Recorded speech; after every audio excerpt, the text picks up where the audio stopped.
You saying we're on? We're on. Good evening, everybody. I hope you are having a good day.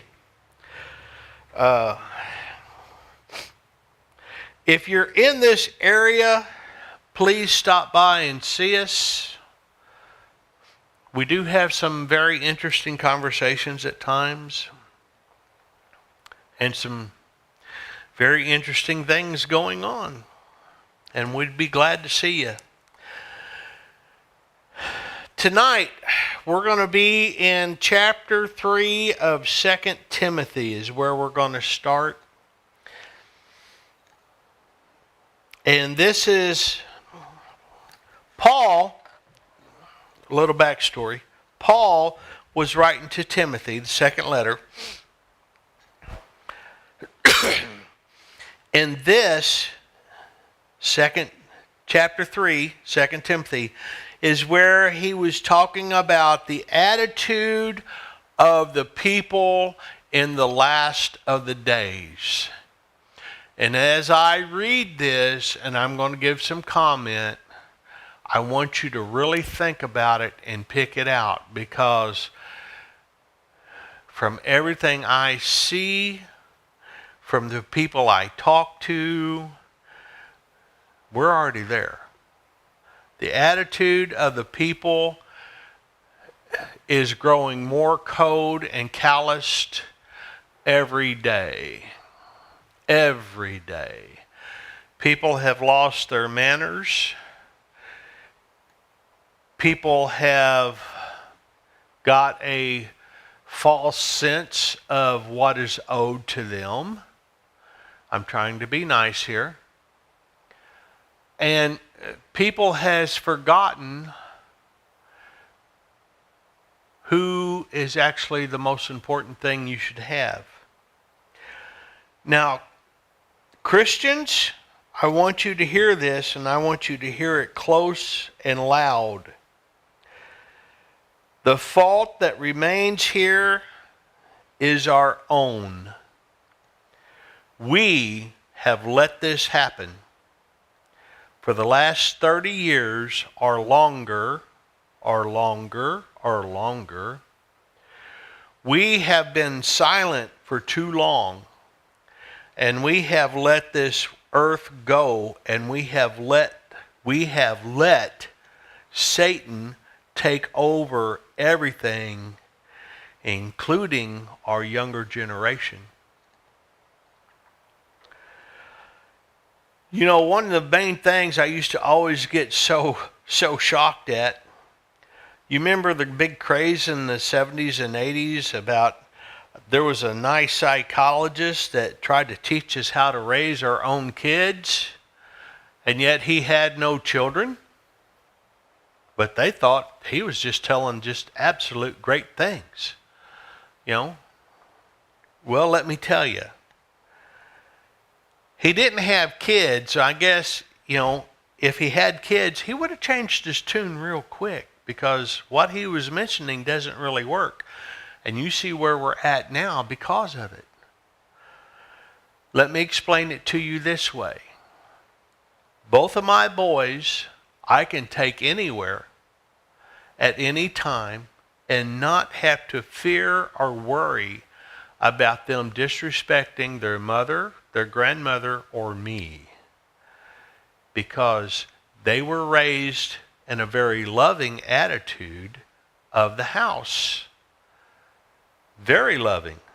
But when they got out of line, they also got disciplined very quickly, I might add. But because of that, I could take them anywhere. Their mother could take them anywhere, or their grandmothers could take them anywhere. And they never worried about, are they going to try to shame me? Are they going to try to retaliate? Are they going to try to do anything? You know, it's a sad commentary when I can walk into Walmart and I can watch an 8-year-old child beat his mother just because he can. You know? It says, the man that loves his child will discipline his child. If you don't love your child, yeah, let him go into the ways of the world. But let me tell you something. I want my children around me for a long, long time. I want my grandchildren around me for a long, long time. Therefore, I will correct them very quickly. We're going to go 2 Timothy chapter 3, verse 1. But mark this. This is Paul talking. When he says something like this, you better pay attention. Because I can almost guarantee this is a vision about the future. But mark this, there will be terrible times in the last days. People will be lovers of themselves, lovers of money, boastful, proud, abusive, disobedient to their parents, ungrateful, unholy, without love, unforgiving, slanderous, without self-control, brutal, not lovers of the good, treacherous, rash, conceited, lovers of pleasure rather than lovers of God, having a form of godliness but denying its power. Have nothing to do with such people. Guys, I got to break this down real quick.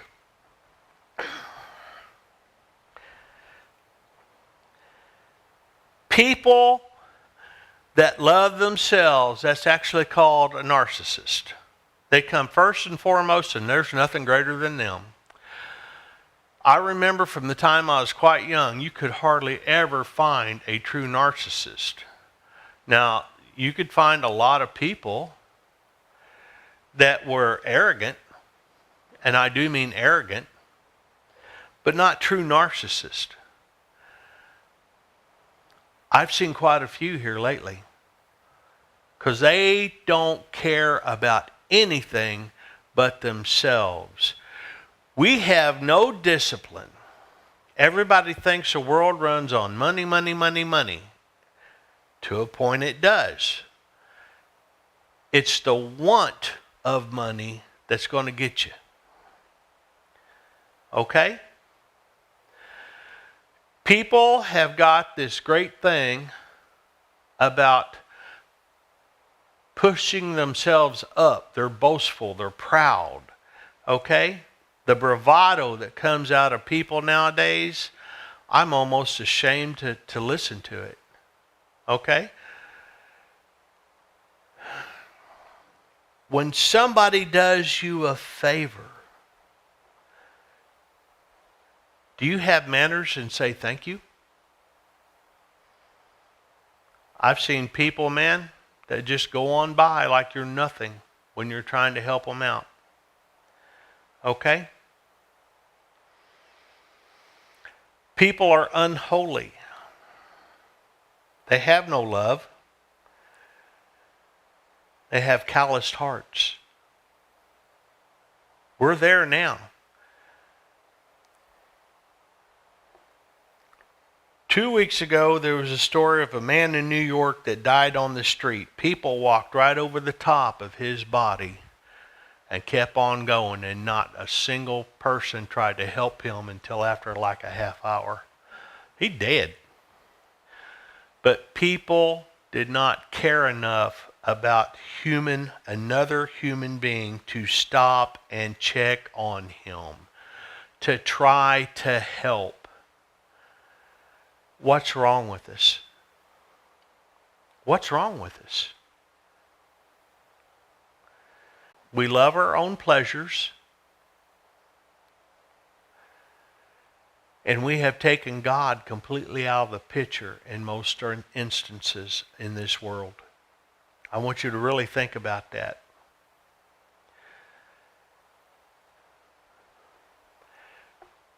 People have gotten to a point where there is no care for your fellow human being. You know, I remember even as a kid, the church is the one that was the food pantry. The church was the one that gave away the commodities. The church was the one that helped the community. What's happened to that? Now, you still have a few churches that have food banks. Very few of them are totally open, though. It's more for, oh, yeah, well, we got this person and this person and this person that we try to help out. Well, how about the other 20 that's over on the side? Can you help them too? Well, I don't know if we can do that, because if we do that, we'll have to take away from this one. Okay. Take a little away from all of them and spread it out to the few more that's over there. It's real simple. You know, Jesus took the 3 fish and fed 5,000. Woo. Think about it. We have given up on God because we have let the world force God out of everything, because we are not standing up for the truth, and we have let this happen as true Christians. Guys, I'm telling you, to me, I see it and I'm ashamed to say it, but we have brought this about ourselves. It is time for the Christians to stand up to try to change this world.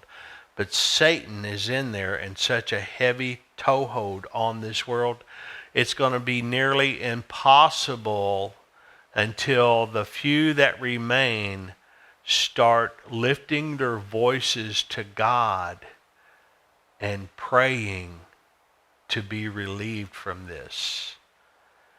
You understand that? What happened to the tribes of Israel? The tribes would fall farther and farther and farther, and then there would be a small remnant that would plead to God, and God would come back and intervene. We're going to go on.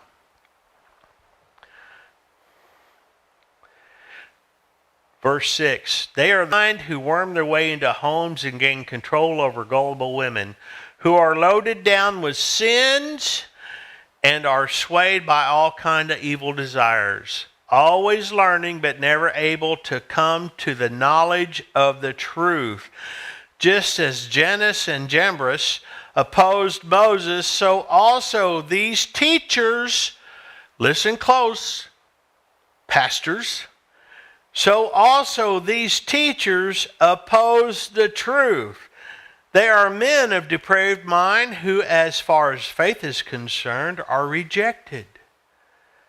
But they will not get very far, because, as in the case of those men, their folly will be clear to everyone. Guys, I got to ask you this. And I see this all the time.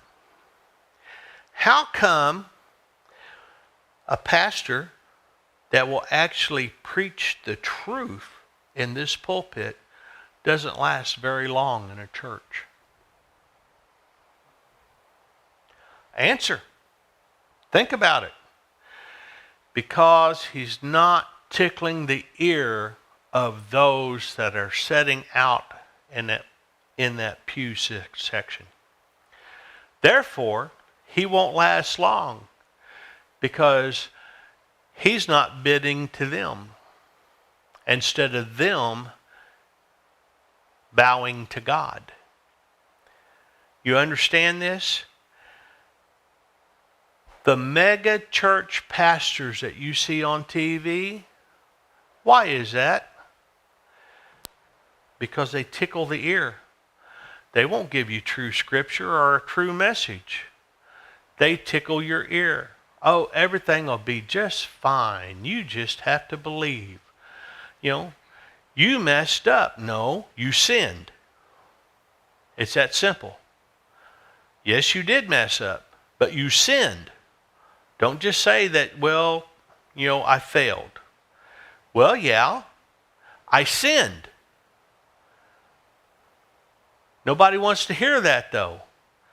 Well, the shortcomings I have are not my fault. Yes, they are, because you lack discipline in God. So therefore, the shortcomings are your problem, because you lack discipline.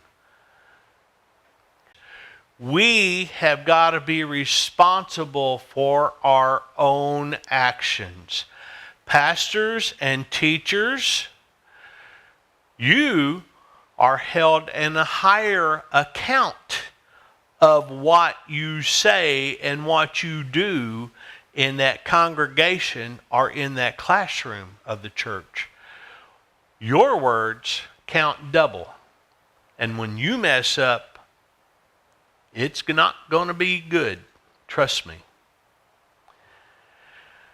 Have you ever thought about this Jannes and Jambres that's talked about here that opposed Moses? I'm going to give you a little insight on that. Exodus chapter 7, 11, 12, and on down, but mainly 11 and 12. Jannes and Jambres were the two mystics of Pharaoh. Remember when Moses handed his staff to Aaron and Aaron threw it in front of the Pharaoh and it turned into a viper, a snake? Well, we can do that. We'll just show you. So they throw theirs out there, Jannes and Jambres, and Moses' staff swallowed them. Never saw that before. That's a higher power than we've ever had. But they were blind. Don't see it. Guess what? The other sides that are looking over, okay, maybe it is you. Get back to God and be bold. You say what's on your mind when you see it. Think about it. How's anyone else going to know unless you tell them? How's anyone else going to know that they are messing up unless you tell them? How's anyone going to know about God and about Jesus unless you tell them? Be bold. This world is so messed up right now, and it's because of what we do. Now, if you guys are thinking that, this is something new, well, it's not. You can go back to Romans chapter 1 if you want.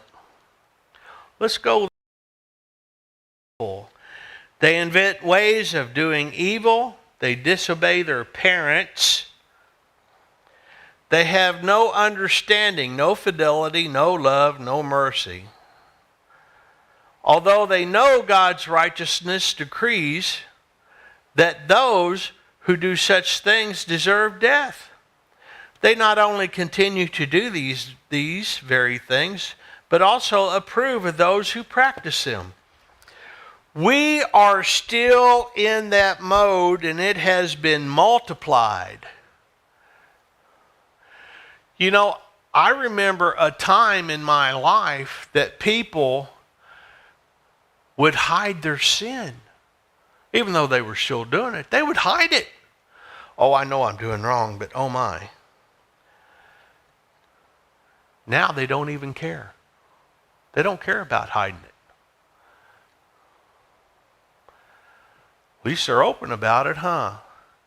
That's because Satan has taken over their complete lifestyle, and they lack any understanding of God and His decrees and His laws and His love. Guys, I'm telling you, the shape that we are in today is because of us. We've let it happen. I'm going to keep on saying this. We have let it happen. There's going to come a day, and it's going to be a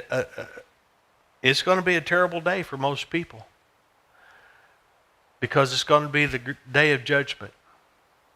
God's wrath is going to pour out on this world. Now, you think that you're afraid of someone finding out your secrets.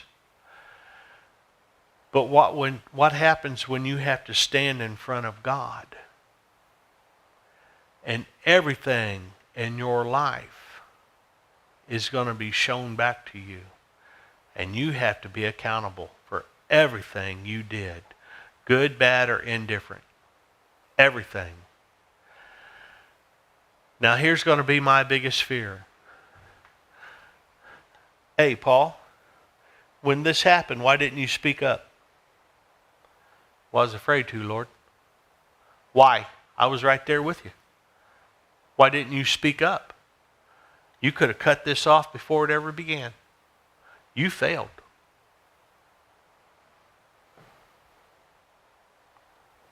How many others can say that same thing? I can say it because I know it's true. This is where my failures are. Okay? We're going to go to 2 Timothy chapter 4. And I'm going to go 1 through 5. And we're going to close with this.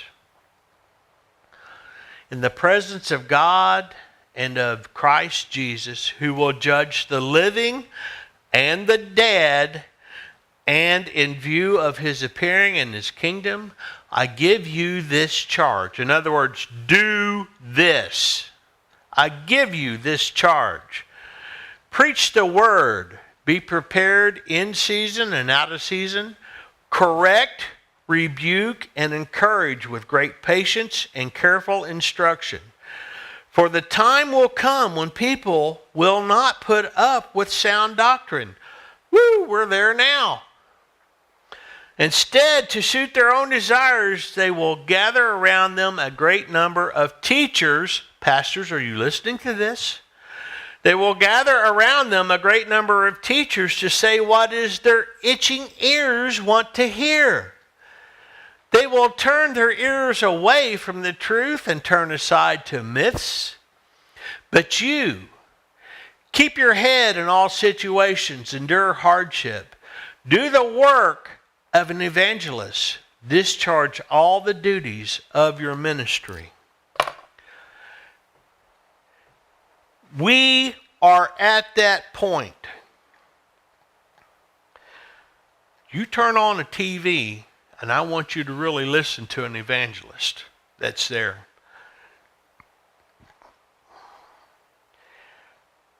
Most of the televangelists that are there now, I'm going to say most, not all, most, they are popular just because of the fact that they tickle the ears of those around them. I'm going to tell you something I did this morning, guys. I woke up real early. I've been jittery the last 2 days because things are coming. I know things are coming. But I listened to 15 minutes of Joel Osteen. I'm going to tell you why.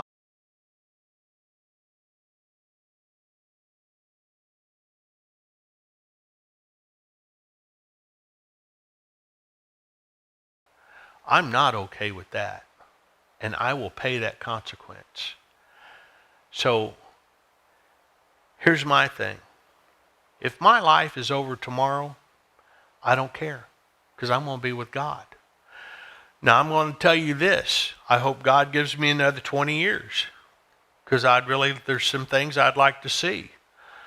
Guys, you may not understand God right now. And they will not back off. And I am so proud of them. And I want to see what happens to them in the future. I really do. Because I know for a fact, God has got great things planned for those that are in my household and in my family. I don't know if it's me, but I'll go wherever God says. But I got a feeling my kids and my grandkids, they are going to do great things. And they're going to do them for God because they stand up right now for Him. Okay? But if my life ends tomorrow, I'm not worried about it.